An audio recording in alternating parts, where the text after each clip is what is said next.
ये आकाशवाणी रायपुर है। प्रादेशिक समाचार बुलेटिन के साथ मैं निशा नैयर।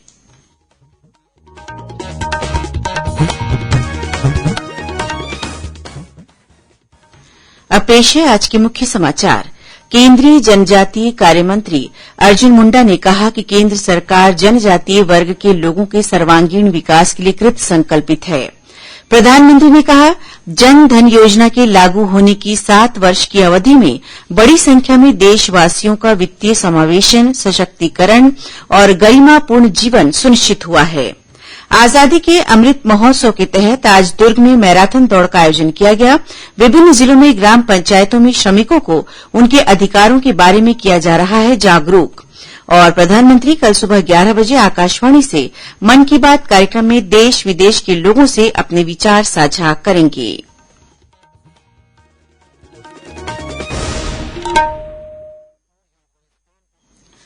अब समाचार विस्तार से। केंद्रीय जनजातीय कार्य मंत्री अर्जुन मुंडा ने कहा है कि बस्तर जिले के बाबूसेमरा का ट्राई फूड पार्क पूरे देश में आदर्श फूड पार्क के रूप में स्थापित होगा। उन्होंने कहा कि यह पार्क अपने उच्च गुणवत्ता के उत्पादों के कारण बस्तर के नाम को देश दुनिया में परिचित कराने के साथ ही स्वरोजगार प्रदान करने वाला महत्वपूर्ण केंद्र बनेगा।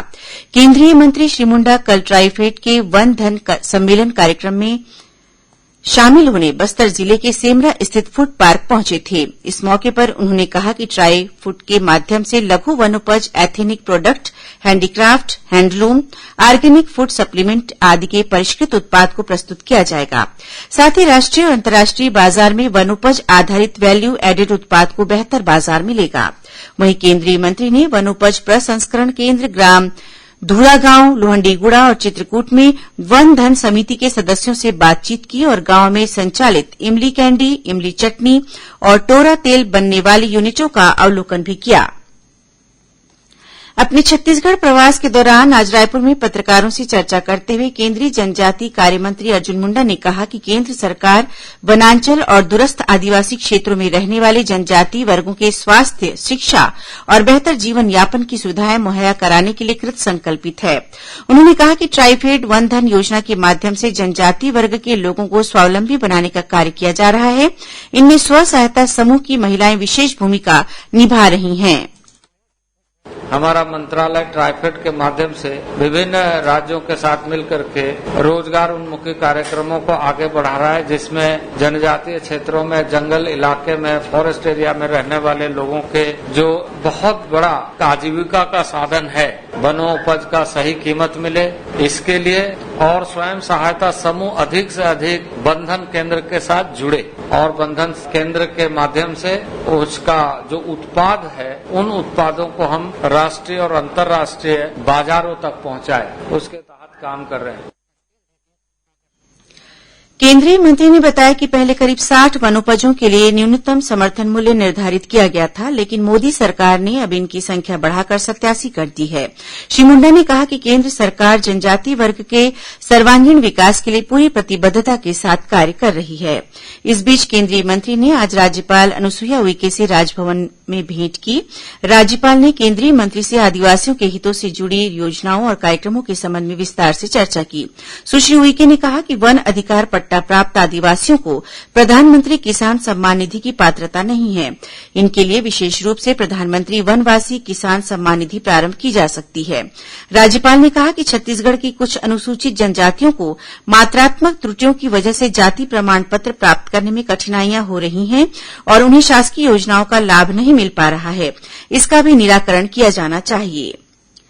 केंद्र सरकार के प्रमुख वित्तीय समावेशन कार्यक्रम प्रधानमंत्री जन धन योजना के आज 7 वर्ष पूरे हो रहे हैं।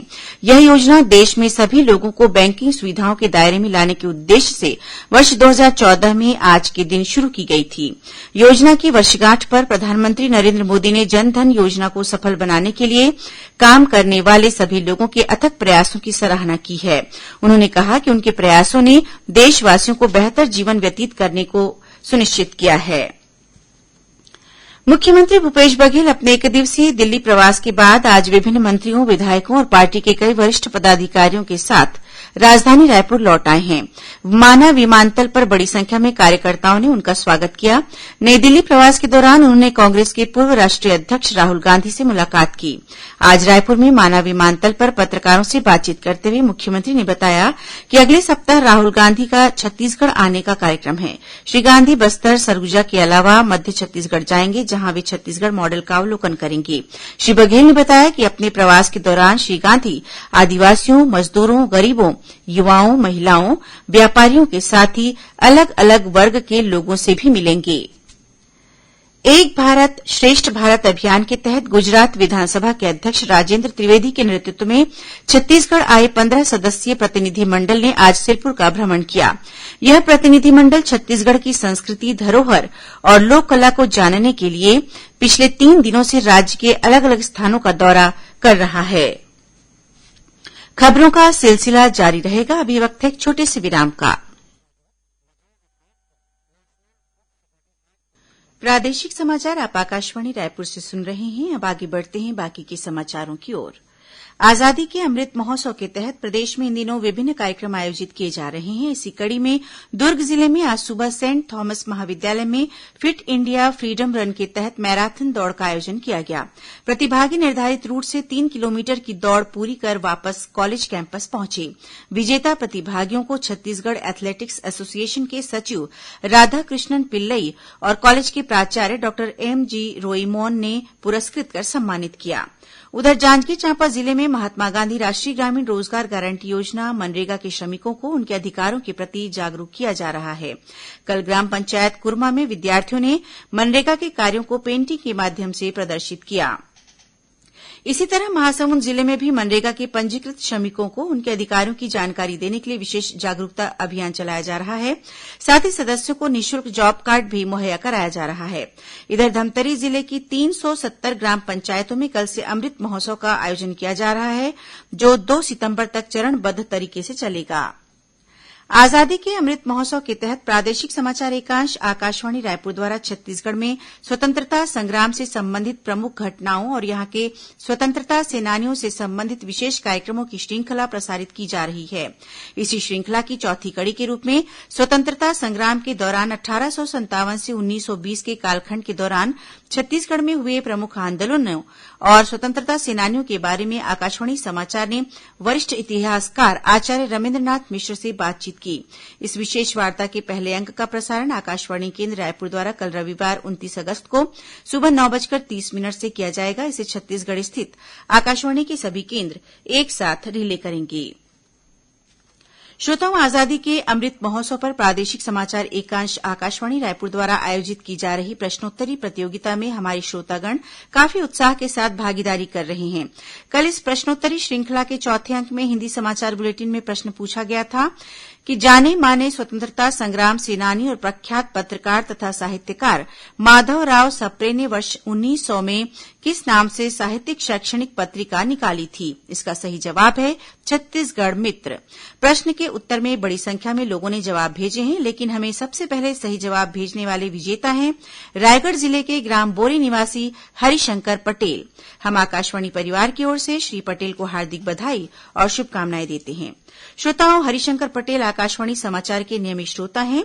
आकाशवाणी समाचार से बात करते हुए उन्होंने बताया, मैं हरिशंकर पटेल, गांव बोरे, जिला रायगढ़। मैं आकाशवाणी रायपुर का काफी पुराना श्रोता हूं। मैं सन 1987 से सुनता आ रहा हूं। जब भी कुछ ऐसी होते हैं क्विज तो उसमें जरूर मैं भाग लेता हूं। तो आज पहली बार मैं भाग लिया और इसमें विजेता भी बना। इसकी खुशी है। लोगों से आग्रह करूंगा कि वो भी सुने और अपने ज्ञान को बढ़ाएं और कुछ प्रतियोगी परीक्षाओं के लिए भी ये लाभदायक है। प्रधानमंत्री नरेंद्र मोदी कल सुबह 11 बजे आकाशवाणी से मन की बात कार्यक्रम में देश विदेश के लोगों से अपने विचार साझा करेंगे। यह मासिक रेडियो कार्यक्रम की 80वीं कड़ी होगी। इसे आकाशवाणी और दूरदर्शन नेटवर्क तथा आकाशवाणी समाचार वेबसाइट www.newsonair.com और news on AIR mobile app पर प्रसारित किया जाएगा। आकाशवाणी के यूट्यूब चैनल, दूरदर्शन समाचार, प्रधानमंत्री कार्यालय और सूचना तथा प्रसारण मंत्रालय से इस कार्यक्रम का लाइव स्ट्रीम किया जाएगा। बेमेतरा जिले के ग्राम चोरभट्टी में कच्ची दीवार के गिर जाने से उसमें दबकर 2 बच्चों की मौत हो गई। वहीं एक अन्य बच्चे की हालत गंभीर बनी हुई है, जिसे राजधानी रायपुर के अस्पताल में भर्ती कराया गया है। बताया गया है कि ये बच्चे दीवार के पास खेल रहे थे। उधर राजनांदगांव जिले के बैतल रानी घाट में कार के अनियंत्रित होकर पलट जाने से जामुल नगर पालिका के पूर्व अध्यक्ष सहित 8 लोग घायल हो गए। सभी की हालत खतरे से बाहर बताई गई है। संतान की लंबी आयु की कामना से जुड़ा हलषष्ठी का पर्व आज प्रदेशभर में परंपरा के अनुसार मनाया जा रहा है। इसे कमरछठ भी कहा जाता है। इस मौके पर माताओं ने व्रत रखा और मिट्टी का छोटा कुंड बनाकर पूजा अर्चना की। पूजा सामग्री के रूप में महुआ, लाई और पसहर चावल चढ़ाया गया। साथ ही व्रत रखने वाली महिलाओं ने हलषष्ठी व्रत की कथा भी सुनी। हलषष्ठी के अवसर पर राज्यपाल अनुसुईया उइके और मुख्यमंत्री भूपेश बघेल ने प्रदेशवासियों, विशेषकर महिलाओं को शुभकामनाएं दी हैं। अब पेश है मौसम का हाल। प्रदेश में आगामी 24 घंटों के दौरान गरज चमक के साथ 1-2 स्थानों पर भारी वर्षा होने और आकाशीय बिजली गिरने की संभावना है। मौसम विभाग से मिली जानकारी के मुताबिक उत्तर पश्चिम बंगाल की खाड़ी और उससे लगे पश्चिम मध्य बंगाल की खाड़ी, दक्षिण ओडिशा तट और उत्तरी आंध्रप्रदेश के तट के ऊपर एक निम्न दाब का क्षेत्र बना हुआ है। साथ ही ऊपरी हवा में एक चक्रीय चक्रवाती घेरा भी स्थित है। इसके असर से प्रदेश में बारिश होने की संभावना है। अब कुछ अन्य खबरें संक्षिप्त में।